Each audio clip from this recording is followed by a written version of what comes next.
زندگی گزارنی ہے۔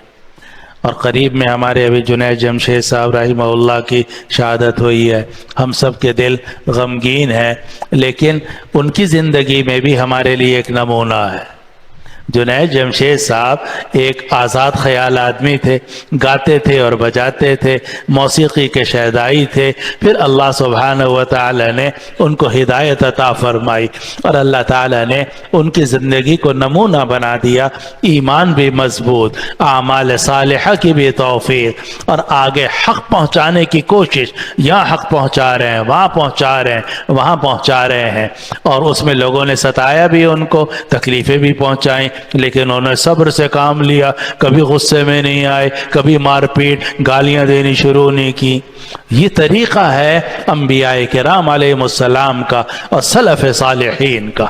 میرے دوستوں اور بزرگوں، ہم سب کو اپنی زندگی کا جائزہ لینا ضروری ہے۔ الحمدللہ ہم سب مسلمان ہیں یہاں جو بیٹھے ہوئے ہیں، الحمدللہ ہم سب نیکی کے کام کرتے ہیں، جبھی تو ہم جمعے کی نماز کے لیے یہاں جمع ہوئے ہیں، لیکن دو چیزوں کی بہت کمی ہے۔ ایک ہے تواصی بالحق، حق آگے پہنچانا، حق کی تبلیغ کرنا، اس میں بہت کوتاہی ہو گئی ہے، اور ہم اپنے اپنے میدان میں حق نہیں پہنچاتے۔ اب میں آپ کو مثال دیتا ہوں جنید جمشید صاحب رحمہ اللہ کی، کہ وہ جناب مدرسے سے فارغ التحصیل نہیں تھے، اور ایک شروع میں انہوں نے ایک آوارہ نوجوان کی طرح اپنی زندگی کی ابتدا کی، پھر اللہ سبحانہ و تعالی نے ان کو ہدایت عطا فرمائی، تو انہوں نے ایسی جگہوں میں گھس گھس کر، کھلاڑیوں میں، اداکاروں میں، اور جناب ناچنے والوں میں اور گانے والوں میں گھس گھس کر تواصی بالحق کی، حق پہنچایا کہ دیکھو جو تم کام کر رہے ہو یہ حق نہیں ہے، باطل ہے، حق یہ ہے۔ اور ظاہر ہے تواصی بالصبر بھی کی، خود بھی صبر کیا اور دوسروں کو بھی صبر کی تلقین کی۔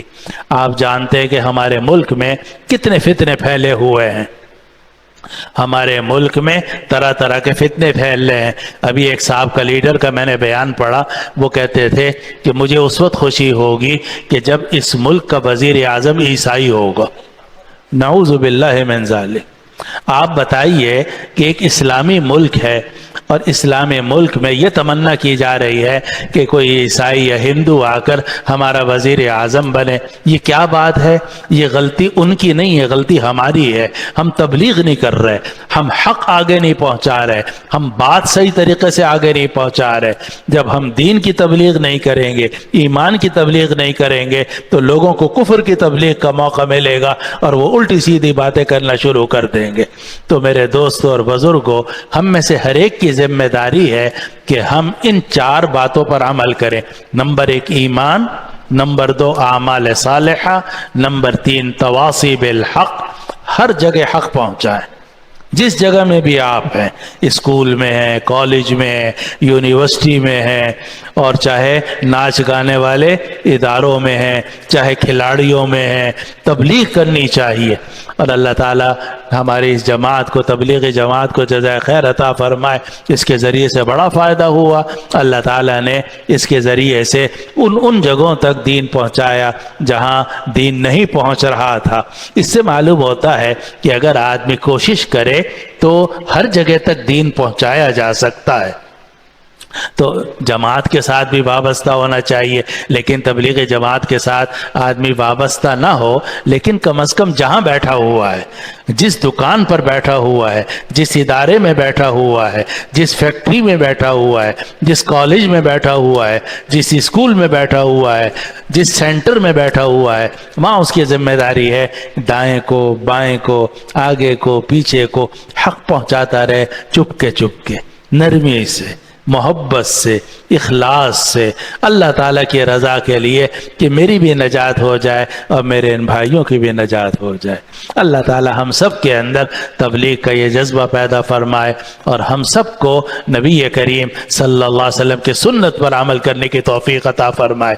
ہم لوگ نبی کریم صلی اللہ علیہ وسلم سے محبت کا دعوت تو کرتے ہیں، لیکن آپ بتائیے کہ نبی کریم صلی اللہ علیہ وسلم نے 23 سال تک کیا کام کیا؟ جھنڈیاں تو نہیں لگائی تھی، آپ نے چراغ تو نہیں جلائے تھے، آپ نے روشنیاں تو نہیں کی تھی، آپ نے تو تبلیغ کی تھی ایمان کی، اعمال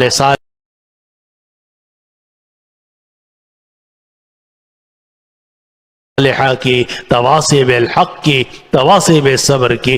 اب یہ ضروری ہے کہ ہم اور آپ مل کر یہ کام شروع کریں۔ یہ صرف میں بھی نہیں کر سکتا، کوئی ایک آدمی بھی نہیں کر سکتا، ہم سب اپنی اپنی جگہوں میں اگر یہ کام کریں گے تو یہ نور، اسلام کا نور پھیلتا چلا جائے گا، ہماری دنیا بھی اچھی ہو جائے گی، آخرت بھی اچھی ہو جائے گی۔ اس کو قرآن نے فرمایا زمانے کی قسم تمام انسان خسارے میں ہے، ہاں مگر وہ لوگ جو ایمان لائے